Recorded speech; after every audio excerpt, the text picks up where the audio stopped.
pessoal da turma 91. Espero que os vídeos tenham ajudado vocês a prosseguirem nos estudos sobre história.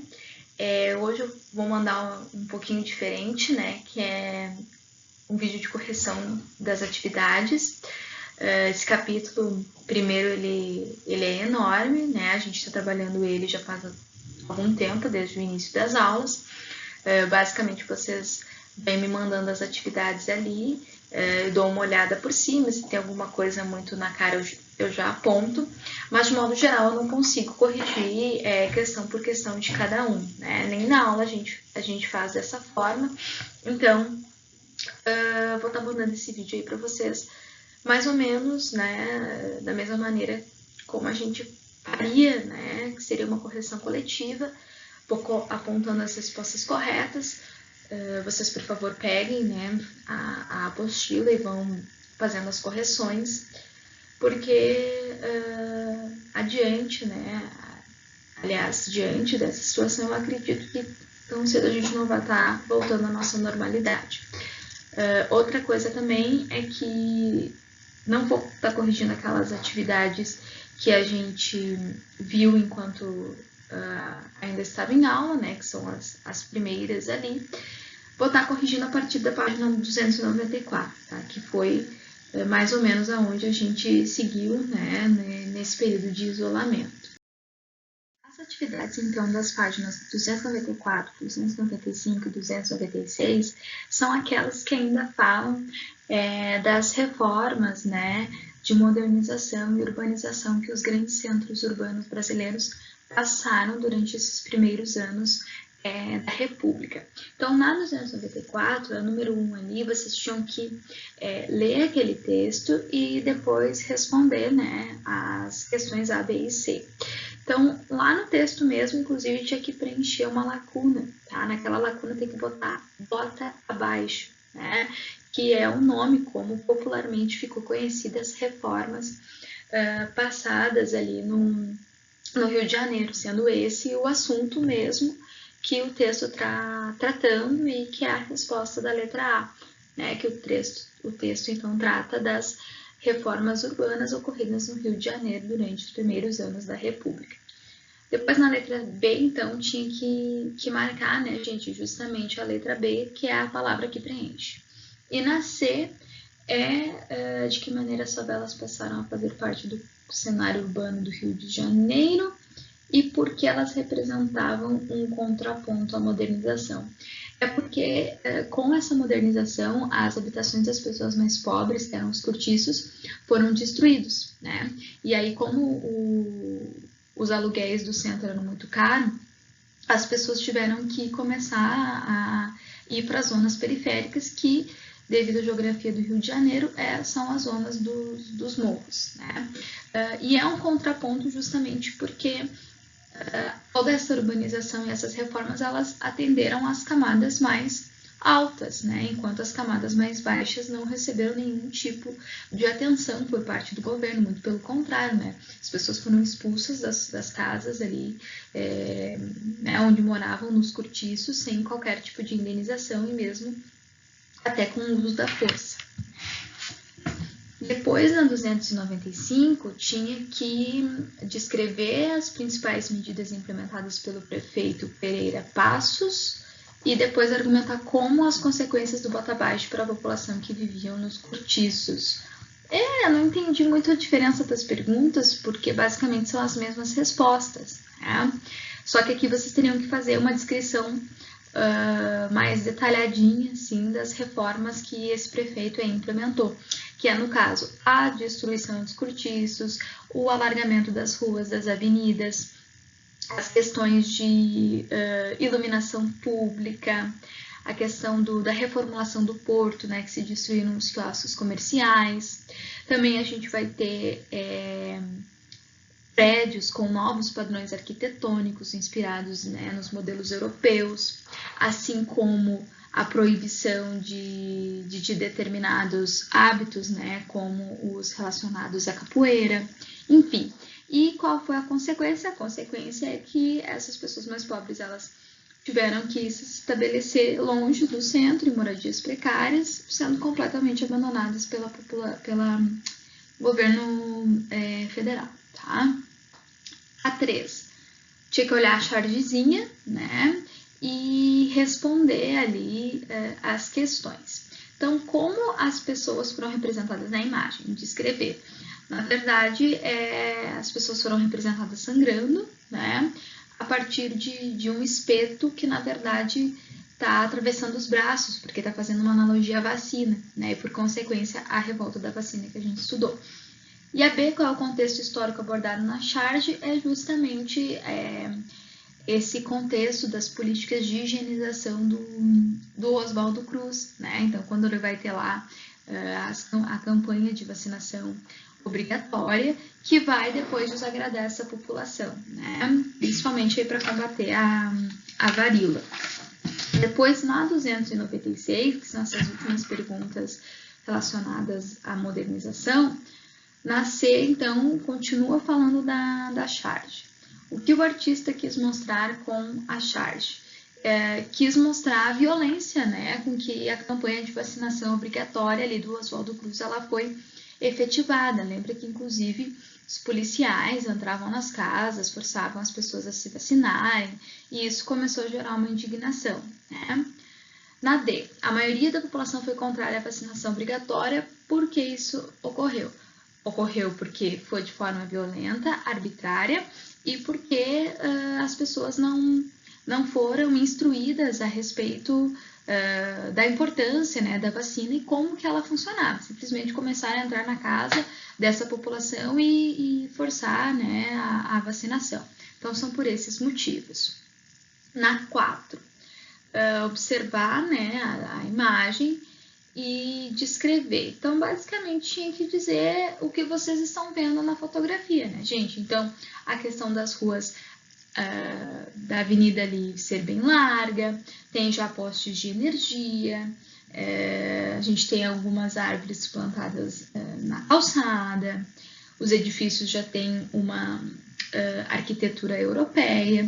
Então, esse tipo de coisa, o grande número de pessoas circulando, né, também poderia ser destacado. Enfim, tá? Na B, teria que responder quais os elementos que foram implantados e qual era a intenção do governo em realizar isso, né? Então, lembrando que isso tudo, essas reformas, elas foram todas inspiradas nos modelos europeus e que tinha aí com aquela ideia de higienizar a população brasileira. Em primeiro lugar, afastando os pobres da cidade e, em segundo, embelezando, né, para deixar o país com uma cara mais moderna e de menos atraso que as cidades até então tinham, né, essa imagem. Na 301, então, a gente vai ter as perguntas relacionadas já à imigração, né? A imigração e também ali a questão da luta operária. Então, na número 1, tinha que responder, né, como é que era o trabalho dos imigrantes no meio rural e depois no meio urbano, né? Então, essa pergunta bem interessante. No meio rural, gente, falar daquele sistema lá do colonato, né? Então, que esses imigrantes, como eles já vinham com dívidas pela viagem que o fazendeiro tinha bancado, ele acabava se estabelecendo nas terras desse fazendeiro, principalmente nas fazendas de café, e ele tinha que trabalhar ali, né, até pagar as suas dívidas. E aí ele trabalhava, ele recebia uma pequena parte do seu, né, como uma remuneração, e uma outra parte era da própria produção que ele trabalhava, né? Então ele recebia uma parte da produção e mais uma parte da remuneração. E ele tinha que ficar ali até pagar tudo que ele devia pro fazendeiro, né? Além disso, também a gente sabe que exploração, as péssimas condições de trabalho, o cotidiano difícil, né? Essas características. E no meio urbano vai ter relação com o crescimento, né, aí bem ainda incipiente do comércio e das cidades, que vão acabar abrindo algumas oportunidades de trabalho para esse pessoal que está vindo da Europa. Então, basicamente, vai se trabalhar nas indústrias, né, como operários, vemos inclusive que muitos vieram com aquelas ideias perigosas, e também no comércio, como vendedores, né, e às vezes até aqueles que vinham com um pouquinho de dinheiro conseguiam fundar algumas empresas. Isso tudo eu falei, acho que no último vídeo também.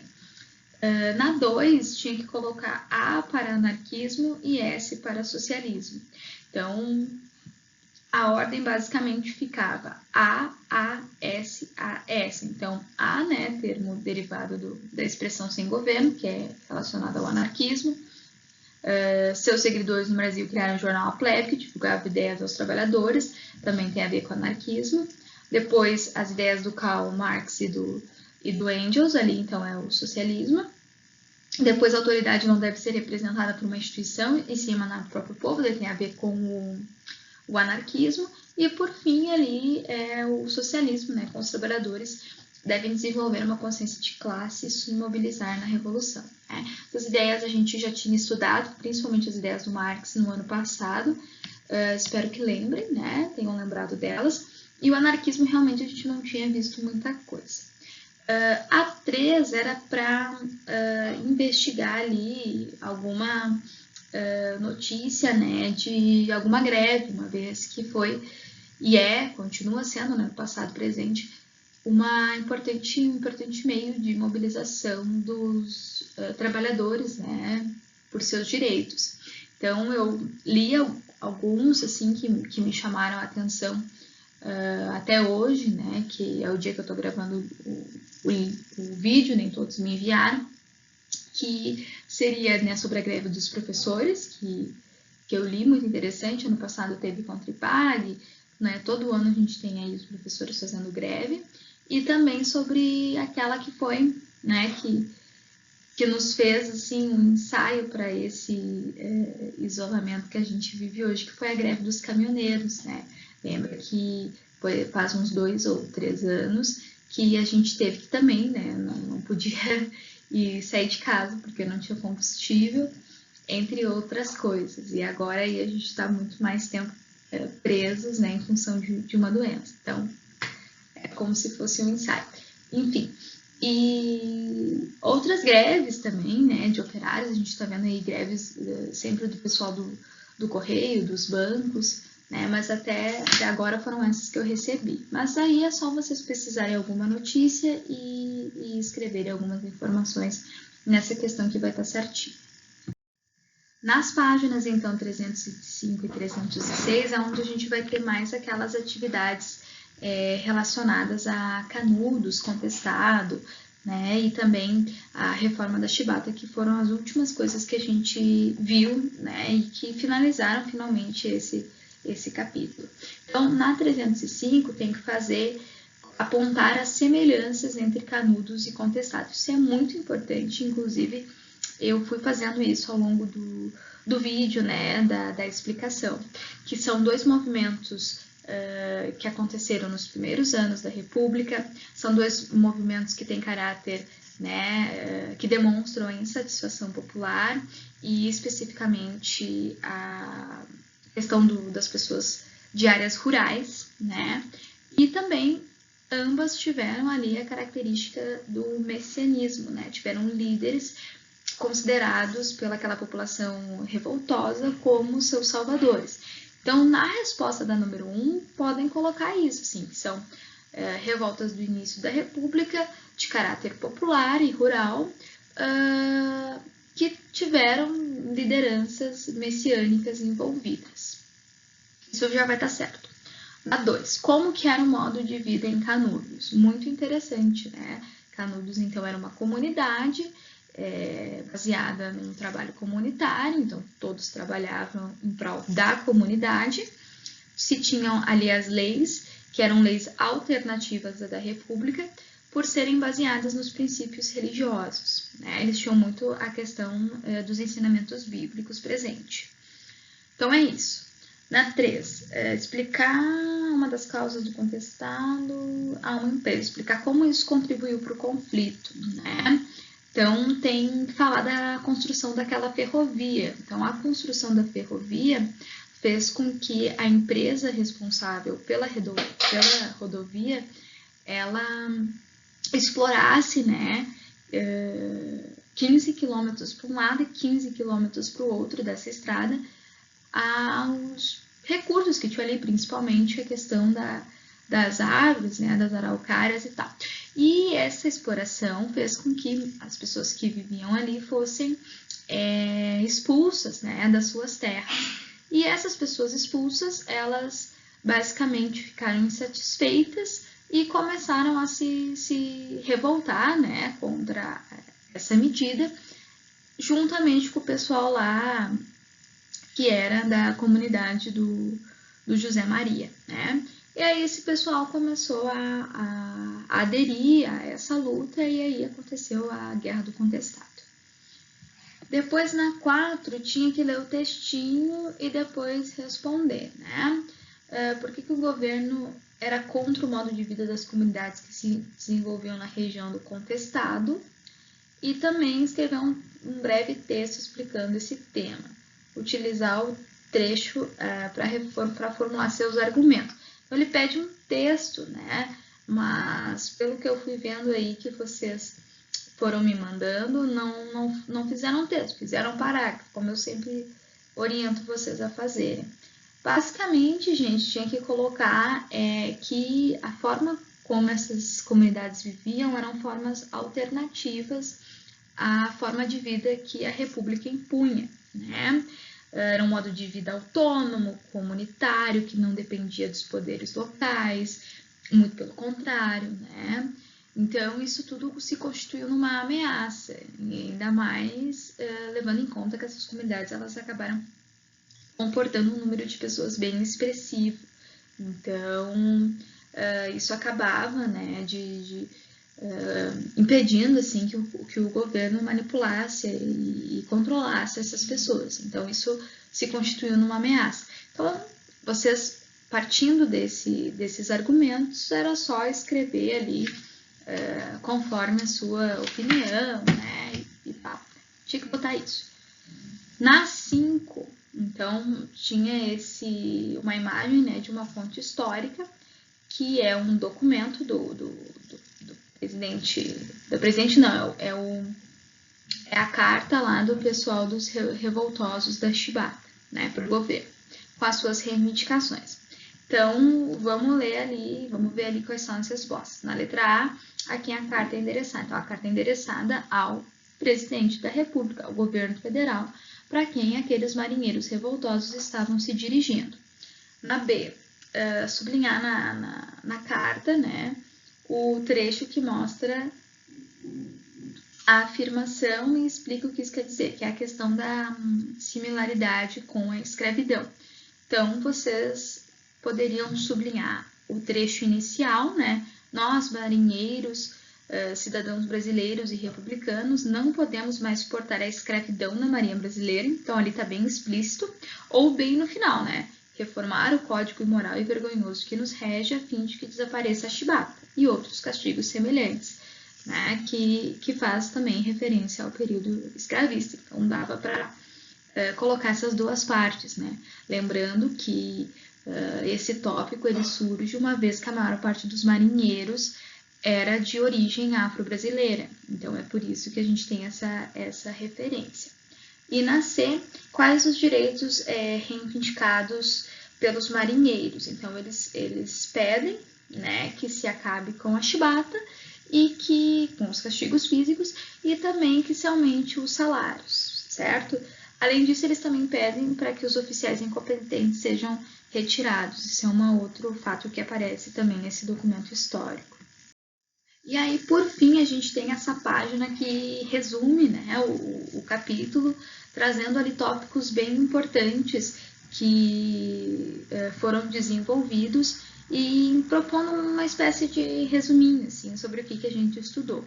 Então, até coloquei aqui as palavras abaixo para que vocês possam fazer uma visualização melhor, mas vou dar uma olhadinha ali com vocês também oralmente. Então, começando ali no primeiro, né, na primeira quadradinha que tem para responder, a gente tem que botar república. Então, a república é a forma de governo em que o poder é exercido por políticos eleitos com a participação da população, que foi uma das primeiras coisas que a gente estudou, né, gente, esse ano, que é o conceito de república, o que mudou em relação à monarquia, que era o período histórico anterior, certo? Então, acho que isso já está bem claro para vocês, né? A gente trabalhou no passado, a gente trabalhou também esse ano ainda em aula, então tá tranquilo.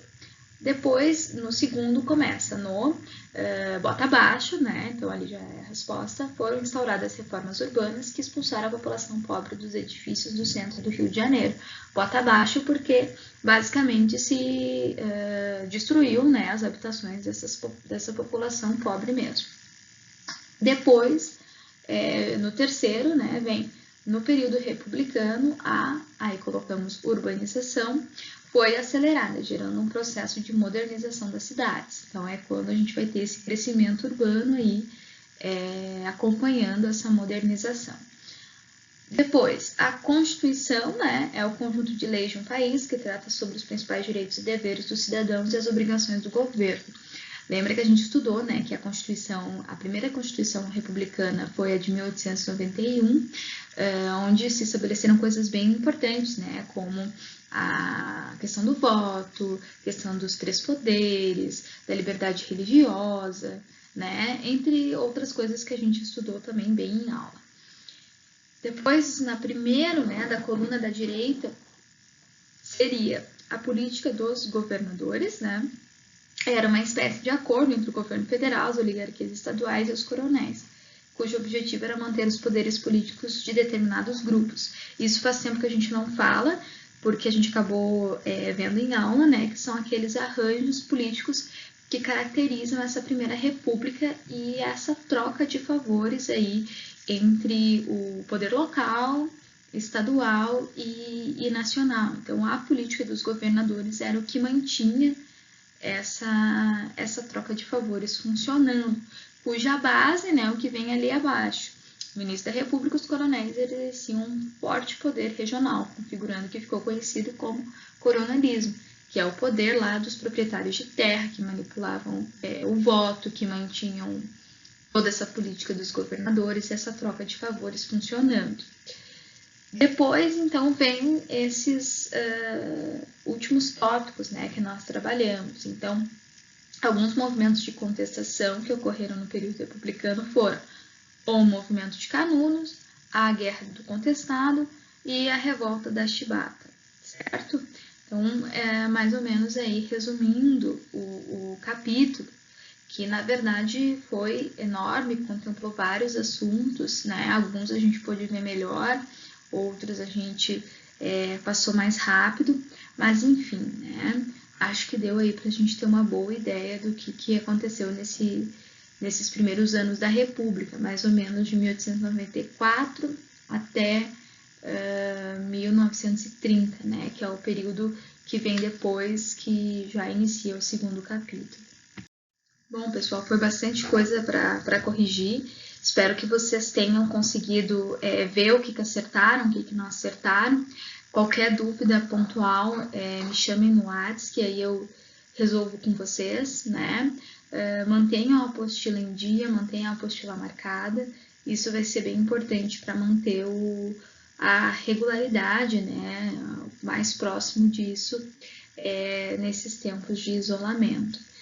A gente ainda vou mandar mais alguma atividadezinha sobre esse capítulo, porque são muitos tópicos ali desenvolvidos antes da gente iniciar o estudo do capítulo 2, tá?